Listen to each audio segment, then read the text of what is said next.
freezing U.S. and Russia relations. The Obama administration is reportedly close to announcing sanctions against Russia for interfering in the presidential election.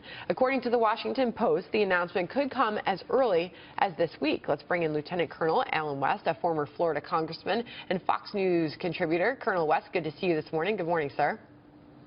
Good morning to you, Sandra, and Happy New Year to everyone. Happy New Year to you. Well, Russia denies playing a role in the hacking of Democratic operatives. What's your take on the U.S. imposing sanctions?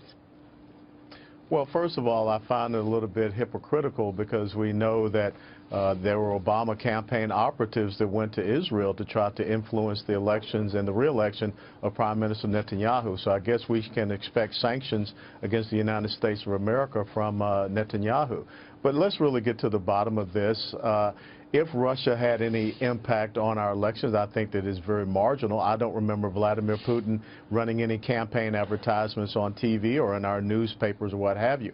I think this continues to be a bit of a straw man, but it should lend us to have better cybersecurity in our operations here in the United States of America. I think that's the bigger point that we need to be looking at. But with 23 days to go, I don't think that the Obama administration can do anything that's going to have a lasting impact on Russia and their advancing foreign policy interests all over the globe.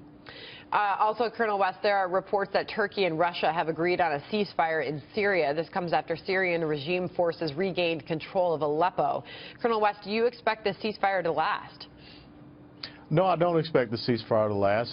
You can see what is happening in Syria, where Russia, Iran, and Turkey are advancing their interests. And remember, this was an Obama administration that talked about a red line in Syria, that talked about Bashar al-Assad must go. And that's why I think this whole thing about sanctions against Russia for involvement in our elections is not really the issue. The issue going into the future Trump administration is how we're going to deal with Russia that now has a foothold very strongly in the Middle East and also the hegemonic dominance that we see of Iran. Lindsey Graham, Senator Lindsey Graham said 99% of the senators believe that Russia was interfered in the election. And to stand back and allow Russia, who's ascending in its power because of a feckless Obama administration, to stand back now and do nothing about that hacking, that alleged hacking, that makes us even weaker. Well, you know, Dagan, when you think about when President Obama sat down and talked about his flexibility that he would have after re-election, now we see the results of that. Colonel West, Leah Gabriel here. You know, Russia just said yesterday that the U.S. decision to ease restriction on arming Syrian rebels had opened the way for deliveries of shoulder-fired anti-aircraft missiles, basically referring to the signing of the National Defense Authorization Act. Isn't this just more meddling from Russia in our internal affairs here in the United States? Well, yes, you're going to continue to see Vladimir Putin is going to push his hand because the Obama administration has allowed that to happen.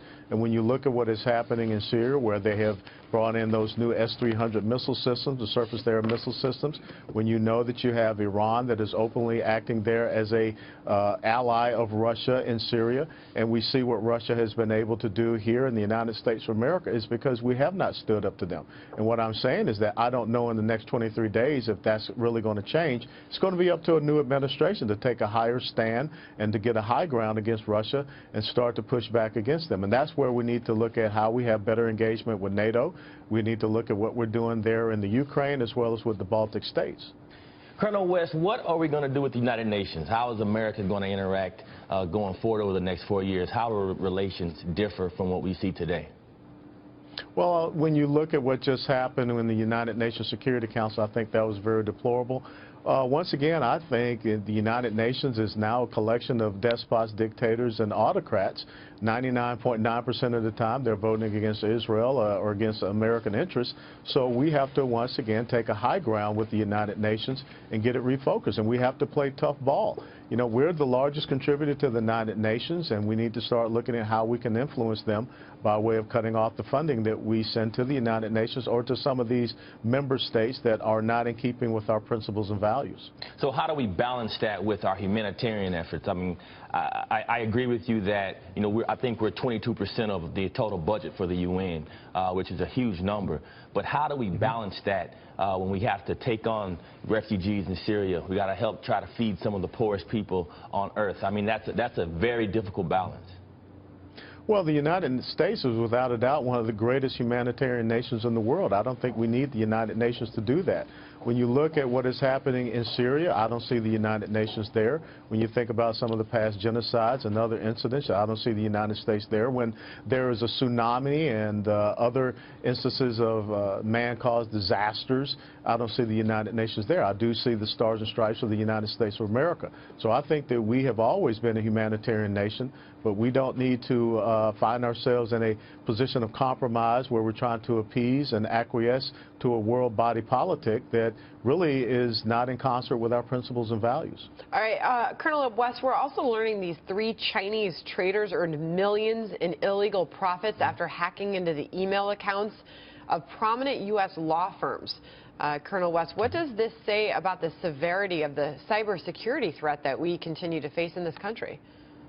Well, that is probably the new frontier of the 21st century battlefield, and we have to have that delicate balance of how do we work with our homeland security to make sure that we have a strong domestic cybersecurity program. If you look recently at the newest Chinese fighter that is out there, is very similar to the F-35 fighter that we have here, the stealth fighter, because there have been immense instances of hacking into our defense industry and to other systems here in the United States of America, as you just talked about. So that's one of the key things we have to do going forward. And we probably need to start thinking about how do we not just thwart them, but how do we take offensive actions as well in the cyber realm. I looked at our resident fighter pilot, Leah Gabriel, kind of nodded along with that. Your thoughts? Well, what I was actually wanting to turn to is, you mentioned cybersecurity, and of course, President-elect Trump has tapped Tom Bossert to be his assistant for Homeland Security and counterterrorism, and Bossert is known as a cybersecurity expert. In the first year of the administration, it's going to be very important that an effective national security strategy is outlined and put into place that will basically set the pace for the next 4 years. What do you think are going to be the key issues for the new Homeland Security strategy? Well, I think it's a great thing that we have General Kelly that's going to be in charge of our Homeland Security, because we have to start looking at America as being a part of this new battlefield, being it cybersecurity or the threats that are coming in from the South, Southern Command, into this country, with transnational crime organizations. We also have Islamic jihadist groups that are using our porous border to get infiltration routes into the United States of America. So I think those are the 2 most important things, are securing our border to make sure that we are reducing the impact of illegal immigration, the drugs that are coming in, and also the Islamic jihadist groups that are infiltrating. But cybersecurity is another important aspect because it will have an economic impact sooner or later. Colonel West is a seriously smart guy, and he's a serious guy, and we always appreciate having you on. I don't know about all that. But you're a lot of fun, too, and it was fun catching up with you during the conventions and all that. Do you have any New Year's resolutions, Colonel West? I mean, like, what does Colonel West say he's going to do in 2017? Well, I think, the most important thing is to continue to be a good and trustful servant of this great nation. Going back to a dad who served in World War II and to a nephew who's still serving in the United States Army, that's what we've always done. And I just want to continue to be a good dad to my 2 daughters. And that's just about it. You're an amazing man. Colonel West, good to see you. Happy New Year to you, sir, and to your wonderful family as well.